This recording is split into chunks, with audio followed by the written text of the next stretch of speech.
Thank you very much. Thank you, please. I want to thank Vice President Pence, along with the many members of my cabinet here with us today. I also want to thank all of the dedicated professionals, military, civilian, and law enforcement, who devote their lives to serving our nation. In particular, I want to recognize General Dunford and the members of the Joint Chiefs of Staff. Thank you. Thank you. Thank you.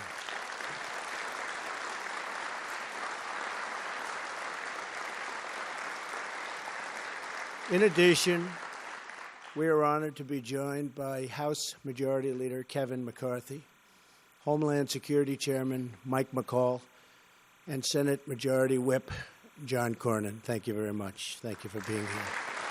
Thank you. Thank you. Let me begin by expressing our deepest sympathies and most heartfelt prayers for the victims of the train derailment in Washington State. We are closely monitoring the situation and coordinating with local authorities. It is all the more reason why we must start immediately fixing the infrastructure of the United States. We're here today to discuss matters of vital importance to us all: America's security, prosperity, and standing in the world. I want to talk about where we've been, where we are now, and finally, our strategy for where we are going in the years ahead.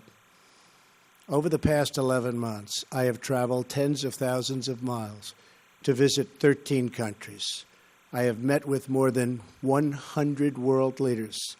I have carried America's message to a grand hall in Saudi Arabia, a great square in Warsaw, to the General Assembly of the United Nations, and to the seat of democracy on the Korean Peninsula. Everywhere I traveled, it was my highest privilege and greatest honor to represent the American people. Throughout our history, the American people have always been the true source of American greatness. Our people have promoted our culture and promoted our values. Americans have fought and sacrificed on the battlefields all over the world. We have liberated captive nations, transformed former enemies into the best of friends, and lifted entire regions of the planet from poverty to prosperity. Because of our people, America has been among the greatest forces for peace and justice in the history of the world. The American people are generous. You are determined, you are brave, you are strong, and you are wise. When the American people speak, all of us should listen. And just over 1 year ago, you spoke loud and you spoke clear. On November 8th, 2016, you voted to make America great again.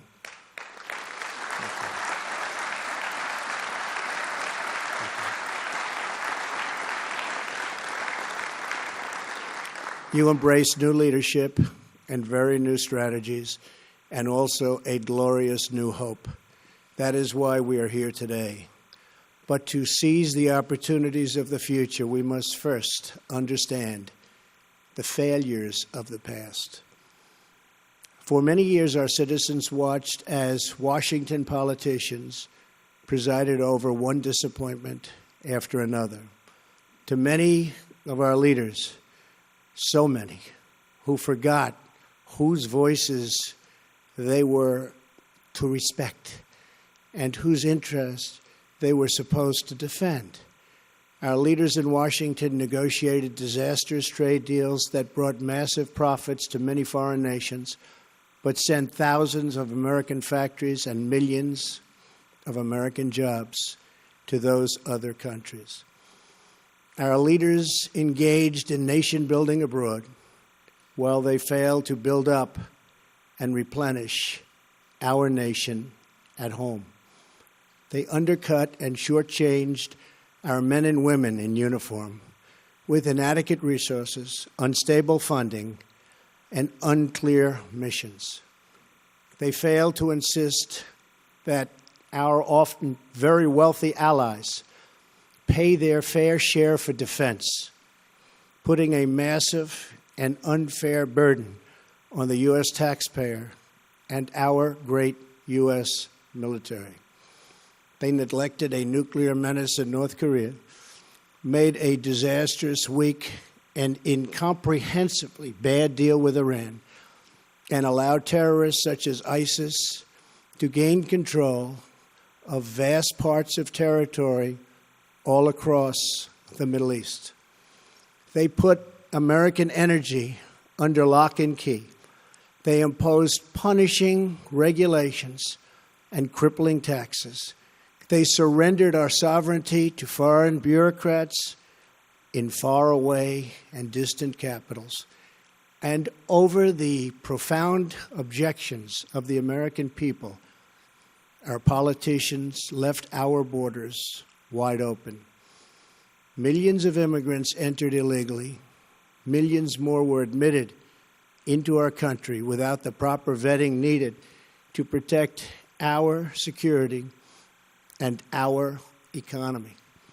Leaders in Washington imposed on the country an immigration policy that Americans never voted for, never asked for, and never approved.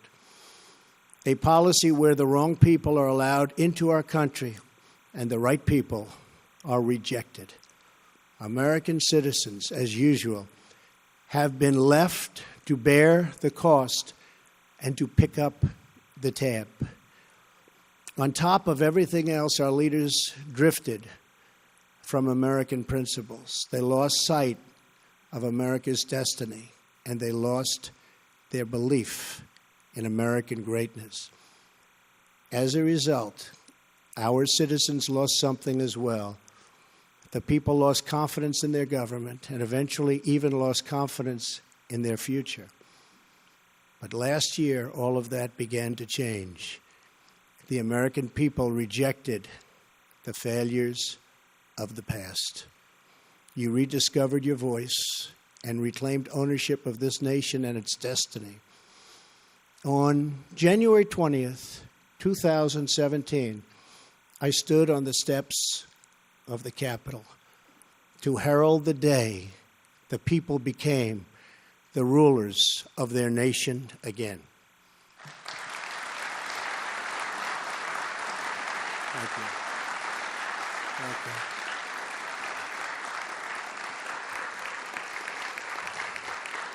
Thank you.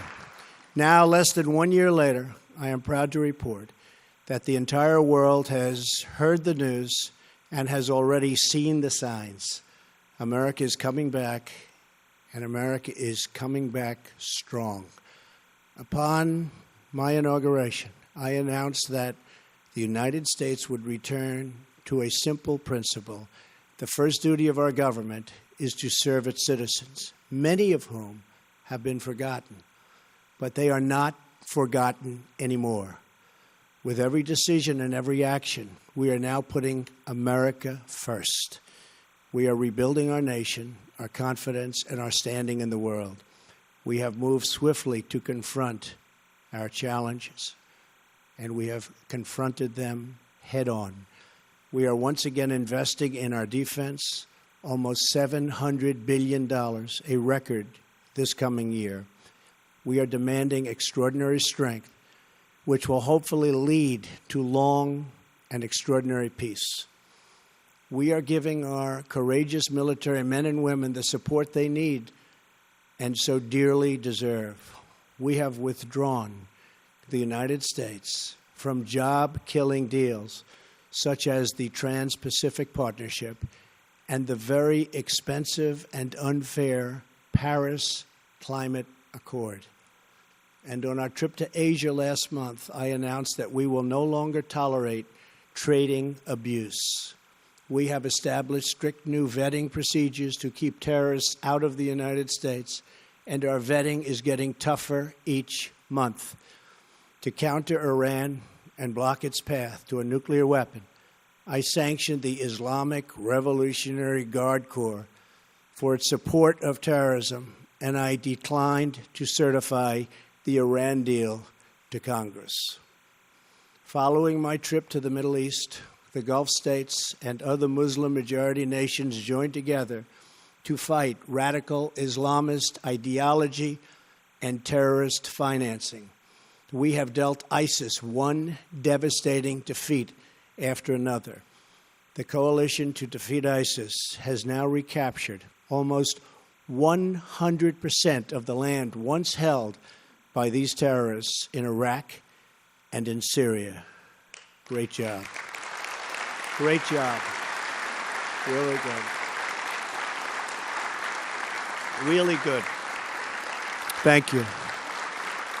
Thank you. We have a great military.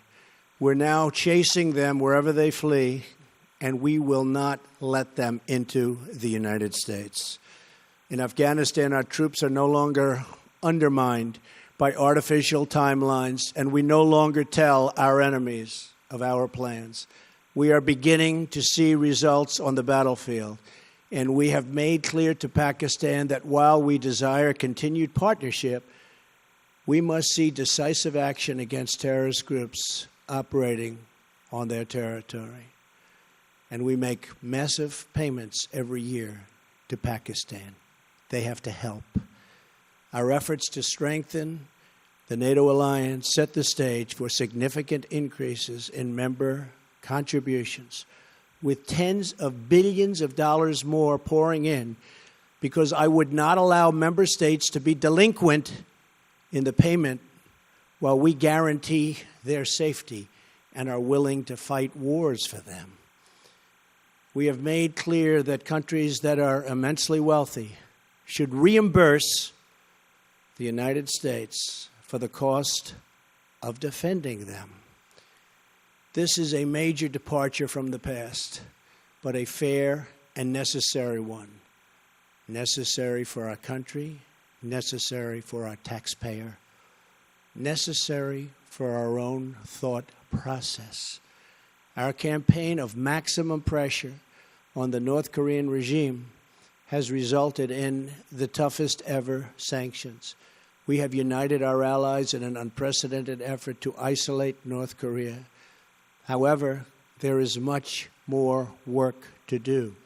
America and its allies will take all necessary steps to achieve a denuclearization and ensure that this regime cannot threaten the world.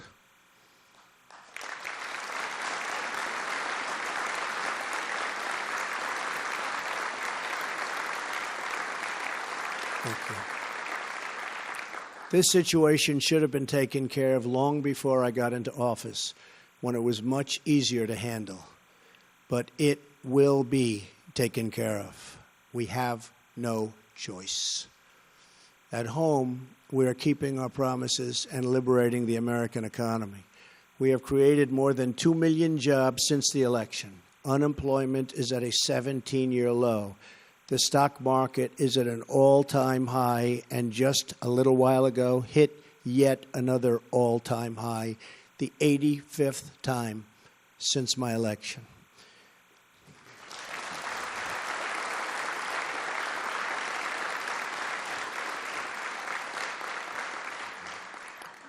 We have cut 22 regulations for every one new regulation, the most in the history of our country.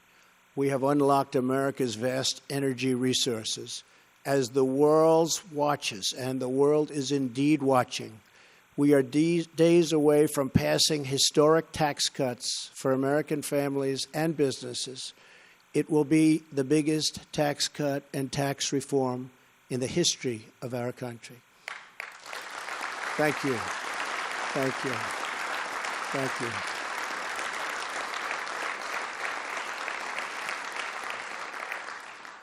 And we are seeing the response we fully expected.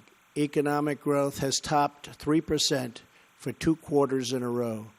GDP growth, which is way ahead of schedule under my administration, will be one of America's truly greatest weapons.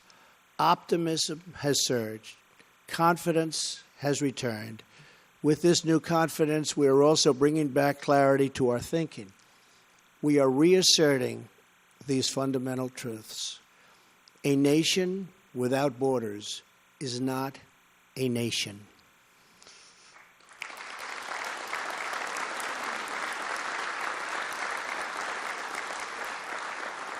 A nation that does not protect prosperity at home cannot protect its interests abroad. A nation that is not prepared to win a war is a nation not capable of preventing a war. A nation that is not proud of its history cannot be confident in its future. And a nation that is not certain of its values cannot summon the will to defend them. Today, grounded in these truths, we are presenting to the world our new national security strategy. Based on my direction, this document has been in development for over a year. It has the endorsement of my entire cabinet. Our new strategy is based on a principled realism, guided by our vital national interests and rooted in our timeless values. This strategy recognizes that whether we like it or not, we are engaged in a new era of competition. We accept that vigorous military, economic, and political contests are now playing out all around the world. We face rogue regimes that threaten the United States and our allies. We face terrorist organizations, transnational criminal networks, and others who spread violence and evil around the globe. We also face rival powers, Russia and China, that seek to challenge American influence, values, and wealth. We will attempt to build a great partnership with those and other countries, but in a manner that always protects our national interest. As an example, yesterday I received a call from President Putin of Russia thanking our country for the intelligence that our CIA was able to provide them concerning a major terrorist attack planned in St. Petersburg, where many people, perhaps in the thousands, could have been killed. They were able to apprehend these terrorists before the event with no loss of life, and that's a great thing, and the way it's supposed to work. That is the way it's supposed to work. But while we seek such opportunities of cooperation, we will stand up for ourselves, and we will stand up for our country like we have never stood up before. Thank you. Thank you.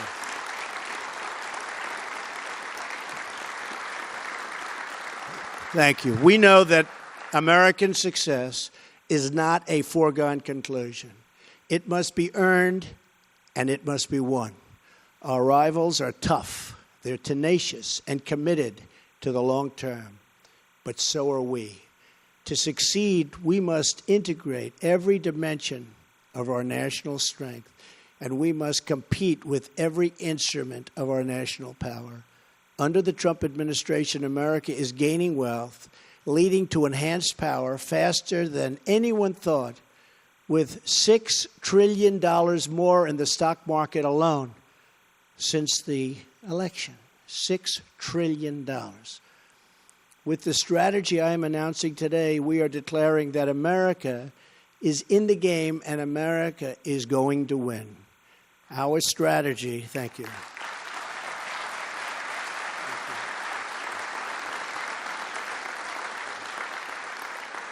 Our strategy advances four vital national interests. First, we must protect the American people, the homeland, and our great American way of life. This strategy recognizes that we cannot secure a nation if we do not secure our borders. So for the first time ever, American strategy now includes a serious plan to defend our homeland.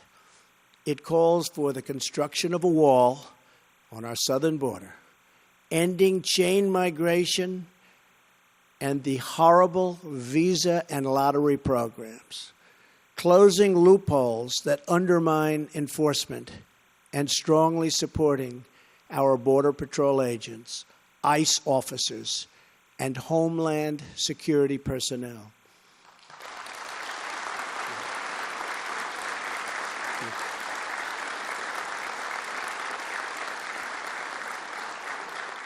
In addition, our strategy calls for us to confront, discredit, and defeat radical Islamic terrorism and ideology, and to prevent it from spreading into the United States. And we will develop new ways to counter those who use new domains such as cyber and social media to attack our nation or threaten our society. The second pillar of our strategy is to promote American prosperity. For the first time, American strategy recognizes that economic security is national security. Economic vitality, growth, and prosperity at home is absolutely necessary for American power and influence abroad. Any nation that trades away its prosperity for security will end up losing both. That is why this national security strategy emphasizes more than ever before the critical steps we must take to ensure the prosperity of our nation for a long, long time to come. It calls for cutting taxes and rolling back unnecessary regulations. It calls for trade based on the principles of fairness and reciprocity. It calls for firm action against unfair trade practices and intellectual property theft. And it calls for new steps to protect our national security, industrial, and innovation base.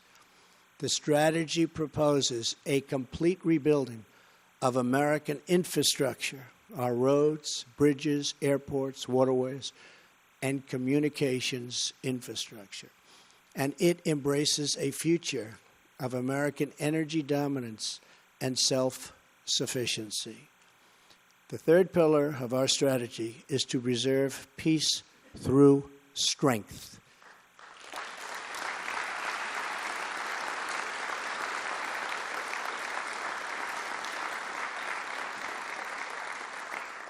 We recognize that weakness is the surest path to conflict, and unrivaled power is the most certain means of defense.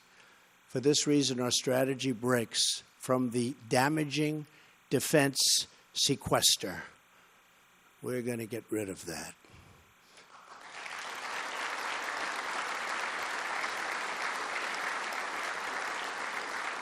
It calls for a total modernization of our military and reversing previous decisions to shrink our armed forces, even as threats to national security grew. It calls for streamlining acquisition, eliminating bloated bureaucracy, and massively building up our military, which has the fundamental side benefit of creating millions and millions of jobs. This strategy includes plans to counter modern threats, such as cyber and electromagnetic attacks. It recognizes space as a competitive domain and calls for multi-layered missile defense.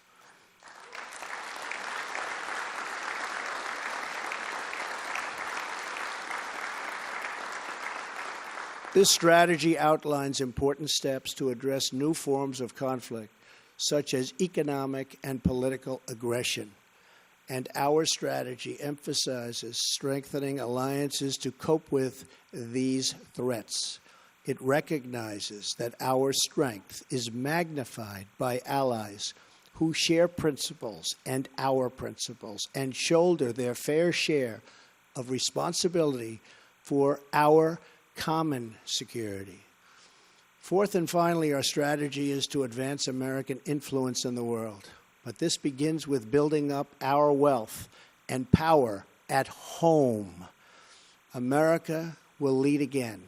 We do not seek to impose our way of life on anyone, but we will champion the values without apology. We want strong alliances and partnerships based on cooperation and reciprocity. We will make new partnerships with those who share our goals and make common interests into a common cause. We will not allow inflexible ideology to become an obsolete and obstacle to peace. We will pursue the vision we have carried around the world over this past year, a vision of strong, sovereign, and independent nations that respect their citizens and respect their neighbors. Nations that thrive in commerce and cooperation, rooted in their histories and branching out toward their destinies. That is the future we wish for this world, and that is the future we seek in America. Thank you.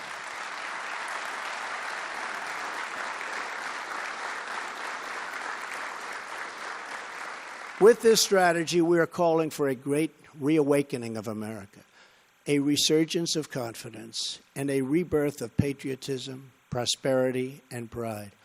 And we are returning to the wisdom of our founders. In America, the people govern, the people rule, and the people are sovereign. What we have built here in America is precious and unique.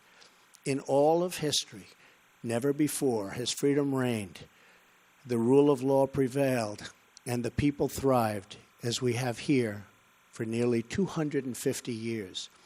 We must love and defend it. We must guard it with vigilance and spirit, and if necessary, like so many before us, with our very lives. And we declare that our will is renewed, our future is regained, and our dreams are restored. Every American has a role to play in this grand national effort. And today I invite every citizen to take their part in our vital mission.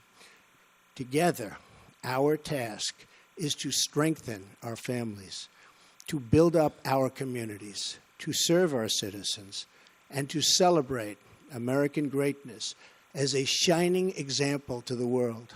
As long as we are proud, and very proud of who we are, how we got here, and what we are fighting for to preserve, we will not fail.